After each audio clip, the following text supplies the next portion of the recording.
Welcome to the Elevate Your Equity podcast, where we, as married busy professionals, leverage real estate investing to unlock the 3+1 degrees of freedom: health, location, time, and financial. Hello, everyone, and welcome to the Elevate Your Equity podcast. And today we're going to break down the episode with Chris Bystriansky. And we had a fantastic time talking with him about legacy building. So let's just jump right in. Let's start talking about some of the key takeaways. The first thing that he talked about, it always started with mindset, which is why I love this interview so much, is he said, which is greater, the fear of moving forward or the fear of doing nothing? So consider that for a second for yourself and try to understand what that means for you. Maybe you have a separate interpretation of what that means. Mm-hmm. It's similar to that quote where they say, discipline weighs ounces and regret weighs tons. Love that. Fantastic. Excellent. So please consider that, right? Make sure that whatever you need to do, you are doing or you're getting ready to. All right. Number two, he said that once kids arrived for him in his life, in his family life, that the corporate ladder just didn't work anymore for him. And I would like you to consider that as well. I know there's plenty of people out there that enjoy their work and like doing it, but the thing is that when you work in a corporate system, your pay is relatively flat until you make a jump to another employer and you start adding more skills, right? And you start doing that. But the problem with that is while you're getting a paycheck every month or every couple of weeks, you're trading your time for money. You're not setting something up that you can inherit, that you can basically pass along to your kids. It's very much kind of this, I don't want to say selfish, but it's very much person-centric focus, right? You're not going to be able to take what you've gotten from the work, especially if you've built all these skills up, and pass it along to your children at least in an easier way. So that's what he was talking about with the corporate ladder. The fact that you can't give your income to your kids when you pass away, but you can build something and then teach them the skills to run it and then have them do their own thing as well. Plus, you have the incentive of working on your own business, which will return exponentially back to you because instead of putting those skills to work for someone else's benefit, you're doing it for your own. Mm-hmm. And I can only imagine the wisdom and the education that your kids are receiving, just subconsciously and consciously, as they're watching you strive and they're watching you make decisions, that it's probably going to impact them exponentially in the future. Yeah, that model that you're setting for them is fantastic, right? So when the kids arrived, right, that leads us to point number 3, which is getting your kids into the idea of real estate investing or business in general. And what Chris mentioned was you should get your kids to first feel the emotions that come with real estate investing compared to normal corporate work. What he means by that is feeling pain, feeling sacrifice, but also feeling the rewards and the celebration. So if you can find a way to encapsulate that frustration with the corporate work or whatever, and hand that off to the kids, that starts to get the emotional gears going and helps get the motivation through, which is the actual mechanical teaching of what real estate investing is like. That's great. Yeah. And so I love his awareness there to know that like something that would stick has to be on the emotional level first, especially if you're working with really young kids like 6-year-olds or 7-year-olds, which is what he was doing when he first started. Okay. That leads to point number 4, which is how to actually do this, right, with your kids. And his method, which he outlines in his book, which is called Renting from His 6-Year-Old or Renting from My 6-Year-Old or something like that, some amazing title there, which is a fantastic book. What he did was he allowed his kids to basically buy something around the house so that they can rent it out to everyone else in the household. And it can be something really simple like a toaster or a microwave or something that everyone uses every day.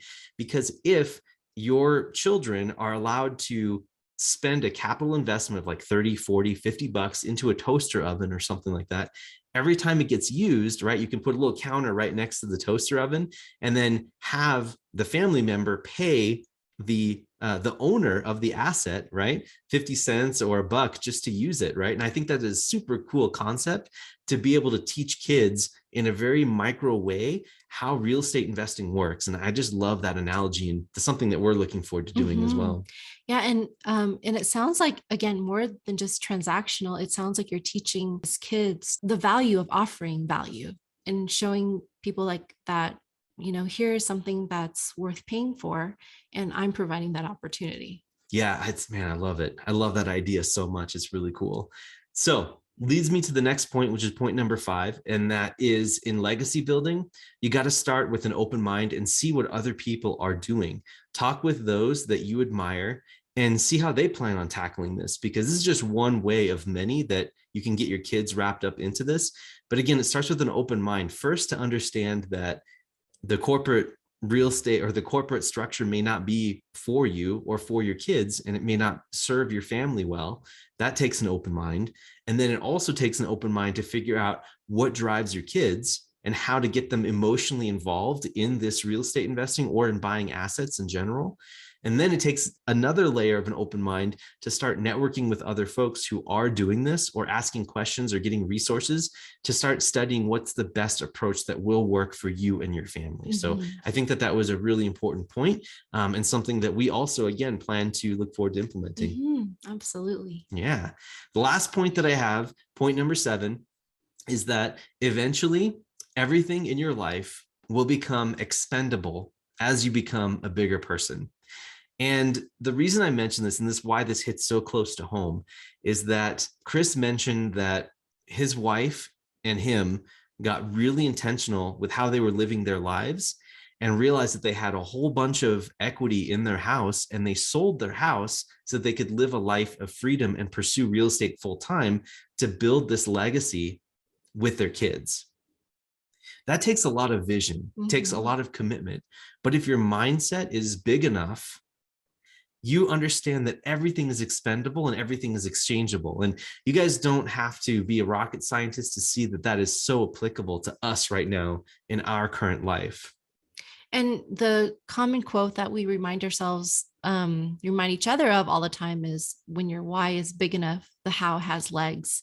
So again, honing in on that vision and just trusting that, with enough action, with enough hard work, with enough discipline and education, things will fall into place. And so you don't really have to know how everything's going to shape out.